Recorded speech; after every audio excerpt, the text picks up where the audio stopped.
Madame, Monsieur, bonsoir. Les informations. La cérémonie de remise des prix aux meilleurs athlètes pour l'année 2023 se déroule en ce moment à l'hôtel Berjaya Bovalombe. Au cours de cette 37e édition, une cinquantaine d'athlètes seront récompensés. La cérémonie est en direct sur SBC 2 et Radio Cécile. 8 institutions indépendantes ont signé un protocole d'accord au cours duquel elles sont convenues de mettre en œuvre le deuxième plan d'action national du partenariat pour un gouvernement ouvert. Le plan d'action a été présenté au président Revel Ramkalawan, au vice-président Ahmed Afif, au président de l'Assemblée nationale Roger Moncienne, ainsi qu'aux représentants du pouvoir judiciaire. C'était lors d'une cérémonie à State House ce matin.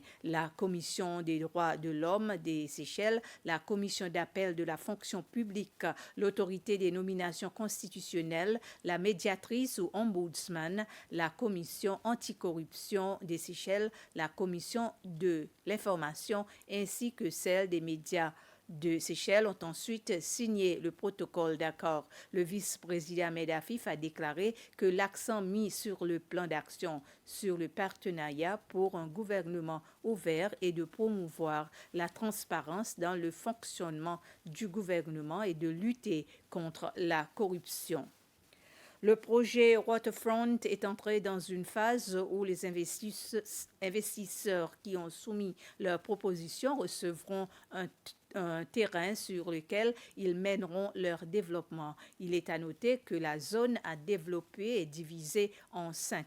La directrice générale de l'Office d'investissement, Anne Rosette, a expliqué lors d'une conférence de presse cet après-midi que le Bureau de l'investissement, le SIB, avait reçu 25 propositions dont 21 ont été soumises. Une discussion aura lieu entre le SIB et les lauréats afin de se mettre d'accord sur l'aspect du waterfront avant que les projets individuels ne soient soumis à l'approbation technique et à la présentation au gouvernement.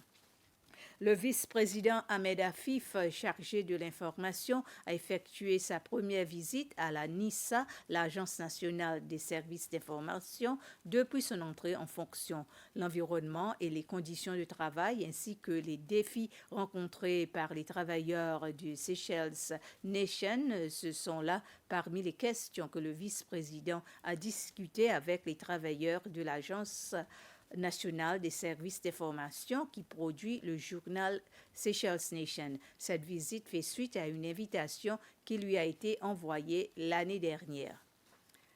Amina Jahangir Chojo, une autrice et chercheuse mauricienne, a écrit le livre Emprunt sur l'île curieuse. Le livre traite l'histoire de l'île et de la lèpre, une maladie chronique et infectieuse causée par une bactérie qui affecte la peau et le système nerveux. Madame Jahangir Chojo est venue aux Seychelles pour la première fois pour travailler comme enseignante au service national de la jeunesse basée sur l'île Sainte-Anne. C'est là qu'elle a entendu parler de l'histoire de la lèpre sur l'île de Curieuse et par curiosité, elle a décidé d'effectuer des recherches plus approfondies. Elle a découvert que des condamnés et des esclaves originaires de l'île Maurice avaient été amenés sur l'île Curieuse pour empêcher la propagation de la maladie.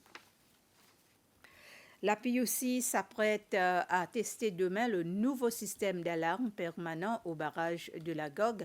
Ce test aura lieu de 10h du matin à midi. Les membres du public sont informés qu'ils entendront de forts bruits d'alarme pendant cette période.